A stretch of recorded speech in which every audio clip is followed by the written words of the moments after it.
what can a person expect as they're scaling, right? It's like you went through it and you kind of had to figure it out the hard way. But if I'm coming up and I'm doing 10,000 a month or doing 20,000, I'm looking to scale and I'm actually going to get to 50K, like what are the things that I should be expecting as I'm scaling up like that? Like you had to go through all that and you learned a lot of hard lessons. What can you talk to, what can you tell people to expect or to think about as they start to scale like that? I've realized the more I scale, the more the little details matter. 100%. Like, understanding really what you're doing with your cash, like managing your cash flow, utilizing business funding over personal funding. That's something I'm really big on. Wish I would have prioritized, but just like organizing, especially if you're doing like arbitrage, where you're getting these products from, can you get them consistently? Keep all of your receipts and everything in order. Because like you will have Amazon come knocking at your door. Like don't think you're special and that you won't ever get hit with a Section 3. But understand, if you run this business correctly, when that does happen, you can just go and just upload the docs to them right away and then kind of just let it go, right? Obviously, it can be a stressful situation, but that's the big thing, is making sure that you're kind of just having things organized for whenever Amazon does eventually come. And inventory management is something that gets big once you guys get going as well. Now, I mentioned a software I use called Third Party Profits. That's really for wholesale because we have a UPC scraper and we upload our product sheets in there and stuff. But what's really cool about that is it has a place where we can house all of our invoices and match them up with the orders. So like, just some sort of system to where, like, even if it's like, okay, this is the receipts for this specific FBA shipment, right? So like that way, if Amazon comes at you and like, oh, this ace in here, because I had a student who got a Section 3 from something he sold a year and a half ago. So like, that's why that's so important, because he didn't have everything in a row and it took us 3.5, almost 4 months to get his store back open because we had to maneuver and pull some strings or whatever, however you want to word that. Not pull strings, but you know what I mean. So I would say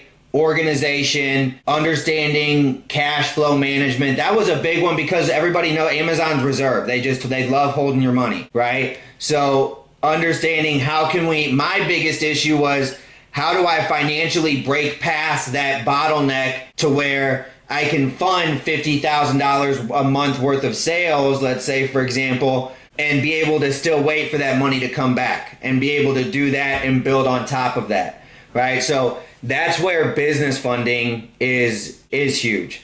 Like we just started a store for, I have a wonderful girlfriend. We got a store started for her. We have a VA who's been getting her a bunch of wholesale accounts. We have gotten her about $75,000 in business funding, and now her VA has a list of purchase orders for us to go through and start buying, right? So that's how I would have done it differently, because I very much ran this like a straight side hustle. I was not organized at all, and it hit me like a ton of bricks and really like brought me to my knees almost, and I almost quit because I thought I was just so far behind because I wasn't keeping track of anything. I was able to get through that but that would be my biggest probably piece of advice, is organize yourself and, be very, very careful. Make sure you're doing your due diligence on where you're buying, on the products. I got burned a lot on generic listings, and got a lot of violations for that. So,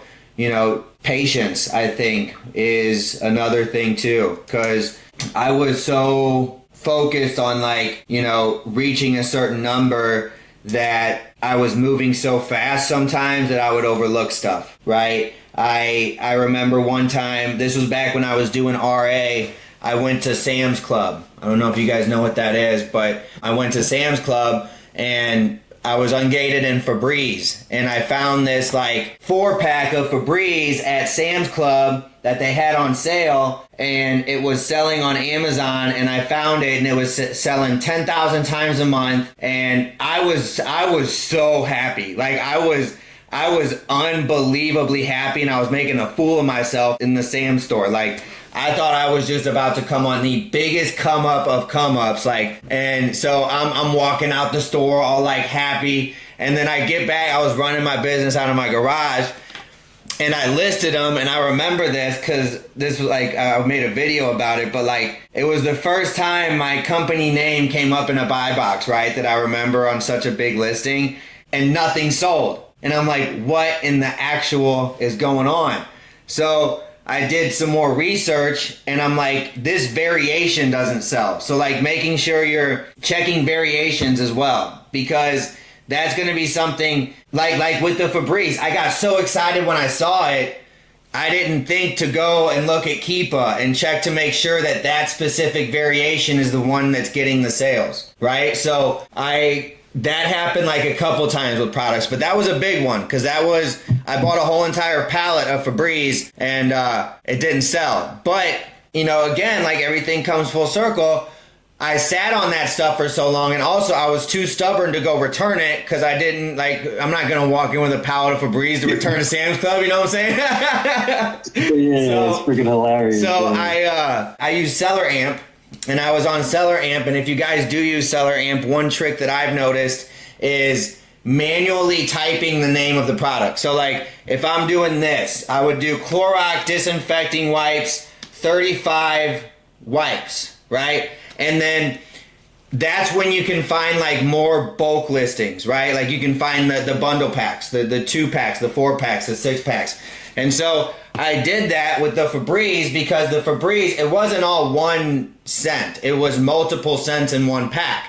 So what I did was I found like 6 different listings. I found this 1-pack that took this flavor, this scent, and this scent. A 4-pack that was all of this 1 scent. Just found all of these different variations that I could mix up with. Now, with FBM, you can do that pretty easily because you're not like, if it's FBA, sometimes they're supposed to be in certain packaging, right? Like where they have the Febreze, like, plastic wrap around it and like, so obviously I didn't have that. So that's where like, that's one example of you can get away with a whole lot more doing FBM. You just can. Like also, if you're selling something and like it wasn't exactly from the best source, you can kind of FBM it, and if they come at you, you just take the listing down kind of thing. So that was another thing I noticed too was like FBM, it was like